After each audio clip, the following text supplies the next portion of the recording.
আর আপনি এত বড় অফিসার ছিলেন, তারপর আপনি ছেলের শখ পূরণ করতে পারেন না। আছেন সততা নিয়ে এই বেয়াদব, একদম বাজে কথা বলবি না। বাজে কথা কি বলবো আমি? তুই সততা কি বুঝিস? চুপ কর, এভাবে কথা বলছিস কেন? বেয়াদব কোথাকার! বাবার সাথে কিভাবে কথা বলতে হয় জানিস না? শিখিস না তুই?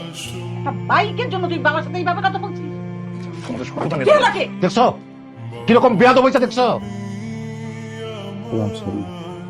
সরি বলতেছিস কেন বোকা? কষ্ট দিয়েছি। আমি বুঝিনি বাবা, বিশেষ করে বুঝিনি। তুমি প্লিজ আমাকে মাফ করে দেবেন। কি বলিস তুই? কষ্ট নিও না।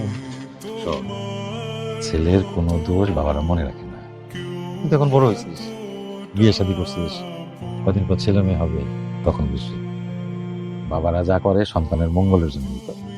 পৃথিবীতে অনেক খারাপ মানুষ আছে, কিন্তু একটাও খারাপ বাবা নয়। তোর কোনো কথা আমি মনে রাখি না। তোর জন্য আমার সব সময় দোয়া আর ভালোবাসা আছে।